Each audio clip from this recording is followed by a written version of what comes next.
ஓம் முருகா, வெற்றிவேல் முருகா. வேலுண்டு வினையில்லை, மயிலுண்டு பயமில்லை. என் அன்பு தங்கமே, என் பிள்ளையாகிய நீ நல்ல குணம் படைத்தவர், மேன்மையானவர். இருப்பினும் உன்னிடம் ஒரு பிழை உள்ளது. அதை என்னவென்று நான் கூறுகின்றேன். அதனை சற்று திருத்திக்கொள் தங்கமே. நிச்சயம் உனக்கு வேண்டியது அனைத்தும் நடைபெறும். நீ என்னிடம் உன்னுடைய வேண்டுதல்களையும் பிரார்த்தனைகளையும் வைக்கின்றாய். நான் அதனை முடித்து கொடுப்பேன் என்ற நம்பிக்கையும் உனக்கு இருக்கின்றது. ஆனால் நீ செய்யும் ஒரு சிறிய தவறு என்னவென்றால், நீ எனக்கே கட்டளையிடுகின்றாய். என்னப்பா சொல்கிறீர்கள்? நான் எப்பொழுது உங்களுக்கு கட்டளையிட்டேன் என்றுதானே கேட்கின்றாய்? சொல்கின்றேன் கேள். நீ என்னிடம் பிரார்த்தனை செய்யும் பொழுது உன்னுடைய வேண்டுதல்களையும் பிரார்த்தனைகளையும் சில சமயங்களில் கண்ணீர் விட்டு கூட வேண்டுகின்றாய். நான் நிறைவேற்றுவேன் என்ற நம்பிக்கை உனக்கு இருந்தும் நீ இத்தனை நாட்களுக்குள் எனக்கு நிறைவேற்றி கொடுங்கள் அப்பா என்று எனக்கே கட்டளையிடுகின்றாய். எந்த நேரத்தில் எந்த தேதியில் முடித்து கொடுக்க வேண்டும் என்று இந்த அகிலத்தையே ஆளும் எனக்கு தெரியாதா? ஆனால் நீ என்னிடம் கட்டளையிடுகின்றாய். அப்பா, இன்னும் 4 நாட்கள் தான் உள்ளன, அதற்குள் முடித்து கொடுங்கள்.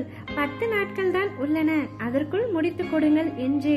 தங்கமே, உனக்கு ஒரு விஷயம் எப்பொழுது, எந்த சமயத்தில், எந்த நொடியில் முடித்து கொடுக்க வேண்டும் என்று அப்பா எனக்கு தெரியும். நான் உங்களிடம் ஒரு உரிமையில் தானே பேசுகின்றேன். பின்பு எப்படி அது கட்டளையாகும் என்று கேட்கின்றாயா?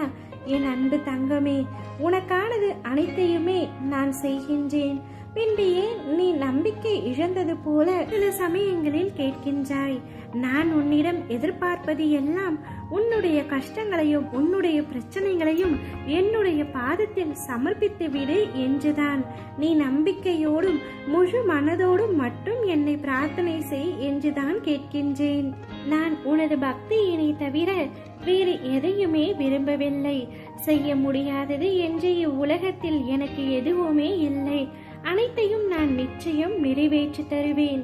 எனவே என்னிடம் நீ உரிமையாக சண்டையிடு, ஆனால் கட்டளை மட்டும் இடாதே. உனக்கான அனைத்தையும் எந்த தேதியில் செய்ய வேண்டும் என்பது எனக்கு நன்றாக தெரியும். நான் குறித்த தேதியில் அனைத்தும் நல்லதாகவும் சரியாகவும் உனக்கு விருப்பமானதுமாகவே நடக்கும். என் பிள்ளையாகிய உன்னை நான் கஷ்டப்படுத்துவேனா? கஷ்டப்படுத்த மாட்டேன். உன்னை நிச்சயம் உன்னுடைய வாழ்க்கையில் தூக்கி நிறுத்துவேன். வாழ்வில் அனைத்திற்கும் ஒரு நெறிமுறை வகைப்பாடு உள்ளது போல் உனக்கான தர்மத்துக்கும் வழி வகுக்கப்பட்டுள்ளது. தானத்தில் பலன் நிம்மதியாகும். நீ இருப்பவனுக்கு கொடுத்து பெருமையை தேடுவது தர்மமாகாது. இல்லாதவனுக்கு கொடுப்பது உண்மையிலேயே உன் கர்ம பிணியை கரைத்து உனக்கான நிம்மதியை தேடி தரும். என் பிள்ளையாகிய நீ நல்ல எண்ணம் உடையவள். எனது அனுமதியின்றி உன்னுடைய வாழ்க்கையில் எதுவுமே நடக்காது. எனவே மனதை அமைதியாக கொண்டு நிம்மதியாக இரு. உனக்கு ஏற்பட்ட துயரங்கள் அனைத்தும் உன்னை விட்டு விலகிவிடும்.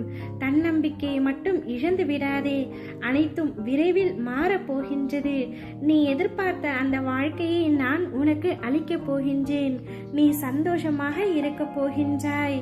ஓ முருகா, வெற்றிவேல் முருகா.